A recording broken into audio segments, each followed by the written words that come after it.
Good morning students, कैसे हैं आप सभी। आपकी जो यूनिट 5 है उसकी वर्कशीट 1 और वर्कशीट 2 वो आपको मैंने करवा दी है, ठीक है। उसके बाद आपको ब्रेन टीजर्स के में कुछ क्वेश्चंस दे रखे हैं। ये आपकी वर्कशीट 1 और 2 से रिलेटेड है, इजी है। मैं एक बार आपको समझा देती हूँ, ठीक है। जैसे इसका पहला क्वेश्चन है multiple choice questions, tick the correct answer. आपको मतलब क्वेश्चन दे रखा है कि the numbers are said to be co prime if their HCF is, ठीक है। ये मैंने आपको बताया अभी पीछे कि किसको हम को प्राइम बोलते हैं अगर एचसीएफ कितना है, इफ़ देयर अगर 2 नंबर्स का एचसीएफ कितना आता है 1, तो इसका आंसर क्या हो जाएगा आपका 1, ठीक है। सेकंड में क्या बोला है, the HCF of A10 is, ठीक है। 8 और 10 का एचसीएफ। तो आपको 2-3 मेथड मैंने करवाए हुए हैं ना करने के। तो मान लो अगर आप इसको प्राइम फैक्टराइजेशन मेथड से करते हैं तो आपने 8 का निकाला और 10 का निकाला। 8 के आपने मतलब कि फैक्टर निकाल दिए 10 के और उसके हमने लिख भी दिए, ओके। एंड उसके बाद इसमें जो कॉमन फैक्टर कितना निकला आपका 2। अगर मान लो 2 फैक्टर होते, 2 और 4 होते सपोज करो, तो जो आपका बड़े वाला होता है ना एचसीएफ होता है हाईएस्ट, तो हम हाईएस्ट वाले को ले लेते हैं। तो इसमें एक ही निकला आपका कॉमन, तो आपको एचसीएफ हो जाएगा, ठीक है। अगर आप इसको एचसीएफ निकालने के लिए डिवीज़न मेथड का यूज़ करते हैं तो आप ऐसे कर सकते हैं कि 8 को आपने अंदर रखा, 8 को आपने बाहर रखा एंड 10 को अंदर रखा। तो 8 1 ज़ा 8, 10 में से 8 गए 2, इस 8 को अंदर लेके आए 2 4 ज़ा 8, तब भी ये वाला जो आपका क्या होता है एचसीएफ, ठीक है। ये भी ऐसे भी निकाल सकते हैं। मतलब आपको एचसीएफ निकालने के 2-3 मेथड है। तो फिर वर्कशीट 1 और 2 एक बार अच्छे से देख लेना, तब आप अच्छे से कर सकते हैं, ओके। इसके बाद आपका जो ये सी पार्ट है, which of the following is the pair of को प्राइम नंबर्स, आपको ये दे रखे हैं। अब आपने बताना है कि कौन सा को प्राइम नंबर है। अब ऐसे तो नहीं बता पाएंगे, आपको सॉल्व करना पड़ेगा। मान लो आपको 5 और 10 दिया, ठीक है। तो जैसे मैंने आपको बताया कैसे निकालते हैं हम को प्राइम की, जैसे आपने फैक्टर्स बता दिए 5 के। ये वाले फैक्टर्स क्या होते हैं कि जो आपको डिजिट दे रखी है, नंबर दे रखे हैं, ये किस किस के टेबल से कट हो सकता है, ठीक है। फिर आपने 1 और 5 ये बता दिए। फैक्टर्स ऑफ 10 के फैक्टर्स आपने बता दिए। अब कॉमन कौन सा है इसमें से, कॉमन फैक्टर कौन सा हो 5 और 10 का 5, तो एचसीएफ कितना है 5।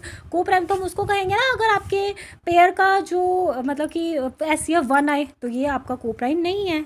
हम दूसरा भी चेक करेंगे इसी तरह से। इसमें हमारा एचसीएफ कितना निकल जाएगा 3, ठीक है। इसको देखना आप अच्छे से। वैसे ही मतलब जैसे आपको मैंने पीछे वर्कशीट 1 में करवाया सिमिलर वैसे ही है।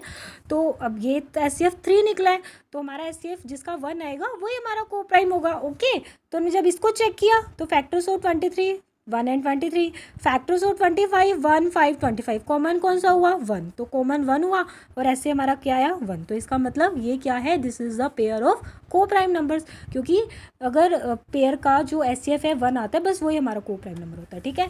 अगर आप इसको 4th को भी इस तरह से आप चेक करते हैं, 4th को अगर आप चेक करेंगे तो इसका एचसीएफ जैसे आपने 20 के फैक्टर बता दिए, 30 के फैक्टर बता दिए, फिर कॉमन फैक्टर जब आपने बताए 1 2 5 10, एचसीएफ क्या होता है हाईएस्ट नंबर, तो आपका 10 है। तो ये भी को प्राइम नहीं है। तो हमारा को प्राइम नंबर कौन सा निकला जब आप ऑप्शन में करेंगे, तो 23 एंड 21, ठीक है।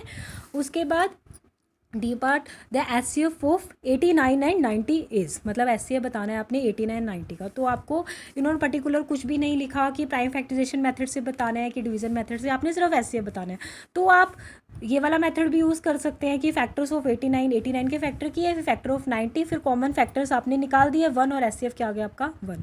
तो एचसीएफ क्या आया 1। अगर आप डिवीज़न मेथड का यूज़ करेंगे तो डिवीज़न मेथड का जब आप यूज़ करेंगे तो 89 को बाहर और 90 को अंदर, 89 1 ज़ा 89, और जब इसमें से लेस करेंगे 1, 89 को अंदर रखा एंड 1 को जब 89 से ऐसे डिवाइड करेंगे तो यहाँ पे जो आता है आपका वो होता है, जो लास्ट में आ जाता है ना वो आपका एचसीएफ हो जाता है, ठीक है। तो आप किसी भी मेथड से यूज़ करके, जब उन्होंने नहीं दे रखा, अगर वो पर्टिकुलर बोलती है कि प्राइम फैक्टराइजेशन मेथड से निकालो या डिवीजन मेथड से निकालो, तब तो बात अलग है। बट यहाँ पर उन्होंने कुछ मेंशन नहीं किया, तो आप किसी भी मेथड की हेल्प से अपना आंसर निकाल सकते हैं, ठीक है।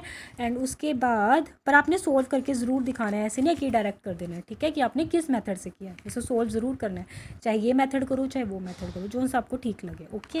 एंड उसके बाद आपका जो ये ई पार्ट है, which of the following is not a pair of को प्राइम नंबर। इसमें हमने उसमें पूछा था कि कौन सा पेयर को प्राइम है, इसमें पूछा है कौन सा को प्राइम नहीं है।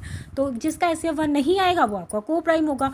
जब हमने फर्स्ट वाले को चेक किया तो इसका एचसीएफ हमारा 1 निकला। तो यानी ये तो को प्राइम है, हमें तो नोट चाहिए। जब हमने सेकंड वाले को चेक किया तो इसका एचसीएफ भी 1 निकला, तो ये तो को प्राइम है, हमें तो नोट चाहिए। हमने थर्ड वाले को चेक किया, थर्ड वाले का एचसीएफ भी हमारा 1 निकला, तो ये भी आपका को प्राइम है, नोट में तो नहीं आता। पर जब हमने इसको चेक किया 6 एंड 8 को, फैक्टर्स ऑफ 6 आर और फैक्टर्स ऑफ 8 आर, हमने इन दोनों के फैक्टर लिखे, कॉमन फैक्टर निकाले, तो हमारे कॉमन फैक्टर 1 एंड 2 आ गए। और एचसीएफ कौन सा होता है आपका, हाईएस्ट वाला। तो इसका एचसीएफ कितना आया, 2। तो 1 तो नहीं आया, तो इसका मतलब this is not a pair of को प्राइम नंबर्स। ठीक है, तो ध्यान रखना है, नोट पूछा है कि पूछ रहा है कि दिस इज पेयर ऑफ को प्राइम नंबर। ठीक है, तो उसके अकॉर्डिंग देन आपका एफ पार्ट है एलसीएम ऑफ 12 एंड 30। जब हमने इसका एलसीएम किया जैसे मैंने आपको सिखाया है, ठीक है, तो आप कोई मेथड यूज़ कर सकते हैं। मैंने डिवीज़न मेथड से करके देख लिया, तो हमारा मैंने आपको बताया भी पीछे कैसे करना है। तो जब हमने इनकी फैक्टर्स किए और ऐसे किया तो हमारा 60 आंसर आ गया। ठीक है, देन ये क्वेश्चन ध्यान से देख लो आप एक बार। जी पार्ट में the lowest common multiples of 12, 15 and 20 is. ठीक है, तो मतलब कि जो आपका लोएस्ट कॉमन का मतलब क्या होता है, लोएस्ट कॉमन मल्टीपल्स का मतलब क्या हुआ, आपका एलसीएम ही पूछा है उन्होंने। तो हमने ये जो डिजिट्स दे रखे हैं इसमें हमने बता दिया मल्टीपल्स पूछा ना, तो मल्टीपल्स ऑफ 12 और 12 के मल्टीपल बता दिया हमने। मल्टीपल का मतलब 12 का 10 तक टेबल बताया ना मैंने आपको। मल्टीपल्स ऑफ 15 के मल्टीपल्स 15 का टेबल आपने 10 तक कर दिया। मल्टीपल्स ऑफ 20 का आपने कर दिया। ठीक है, उसके बाद जो तीनों में कॉमन है वो वाले आपने डिजिट लिख दिए। उसके बाद एलसीएम क्या होता है, जो आपका लोएस्ट होता है, एचसीएम में हम हाईएस्ट लेते हैं, एलसीएम पूछेंगे तो हम लोएस्ट लेते हैं। तो हमारे 2 कॉमन निकले थे, 2 कॉमन में से हमारा छोटा 60 था, तो वो हमने आंसर हमारा क्या आ गया, 60। ठीक है, तो स्टेटमेंट को जब आप ध्यान से पढ़ेंगे तो आपको समझ आ जाएगा कि इस क्वेश्चन में हमने करना क्या है। लोएस्ट कॉमन का मतलब ही यही होता है कि एलसीएम। हाईएस्ट कॉमन पूछता तो हम 120 को कर देते, तो हमारा हाईएस्ट ये हो जाता है ना। ठीक है ना, तो ये ध्यान रखना कि लोएस्ट में जो है एलसीएम का मतलब जो होता है वो लोएस्ट वाला होता है, एंड जो एचसीएफ होता है उसमें हाईएस्ट वाला निकालना होता है। ठीक है, उसके बाद ये देखो क्वेश्चन जैसे second, find the list number that is exactly divisible by 18, 24 and 28। ठीक है, list number, again list number का मतलब वही हुआ आपका कि एलसीएम, लिस्ट नंबर आपने एलसीएम बताना है, ग्रेटेस्ट पूछता तो आप एचसीएफ समझ लेते। तो लिस्ट में हमने इसको डिविजिबल मेथड बोला उन्होंने, तो हमने एलसीएम में जैसे मैंने आपको डिविजिबल मेथड बताया, डिवीज़न मेथड, वो हमने यूज़ किया और हमारे पेयरिंग्स आ गई जैसे मैंने आपको सिखाया है पीछे क्वेश्चंस में भी। आंसर हमारा 504 आ गया, तो लिस्ट नंबर आपका कितना आया, 504। ठीक है, स्टेटमेंट को जब आप ध्यान से पढ़ेंगे कि लिस्ट नंबर बोला है उसने तो यानी एलसीएम बोला है, और डिविजिबल लिखा है तो आपको डिवीज़न मेथड से करना है, तो इस तरह से आपका आंसर आ जाएगा। देन आपका third question, find the greatest number that will divide 28 and 63 without leaving a remainder. अब इसमें ग्रेटेस्ट नंबर पूछा है उसने। ठीक है, ग्रेटेस्ट नंबर अपने आप ही आपका हुआ एचसीएफ, और that will divide 28 and 63 without leaving a remainder. यानी अब आपका वही हो गया कि एचसीएफ आपने डिवीजन मेथड से निकालना है, क्योंकि उसमें ही आपका रिमाइंडर नहीं बचेगा। तो जब आप इसको सोल्व करेंगे तो ये देखो 28 एंड 63 करा, 20 2 56, फिर इसमें से लेस किया 7, फिर इसको हमने अंदर लेके आए, 7 4 28, तो ये वाला आपका आंसर हो गया। तो ग्रेटेस्ट नंबर कितना है आपका, 7। ठीक है, तो है वही चीज़, बस इन्होंने स्टेटमेंट को थोड़ा सा घुमा दिया है। तो आपने इसको स्टेटमेंट को जब आप ध्यान से पढ़ेंगे तो आपको समझ आ जाएगा कि हमने करना क्या है। ओके, अभी भी अगर आपको किसी चीज़ में कोई डाउट होगा, कोई कन्फ्यूजन होगा तो आप पूछ लेना। तो FA2 के लिए आपकी यूनिट 4 एंड यूनिट 5 दोनों कंप्लीट होगी है, उसकी आपने प्रैक्टिस करनी है। ओके, कहीं किसी क्वेश्चन में आपको डाउट होगा तो आप मुझे पूछ लेना। ओके, अब वीडियो लंबी हो रही है तो मैं क्लोज़ कर रही हूँ। ठीक है, okay, thank you, have a nice day.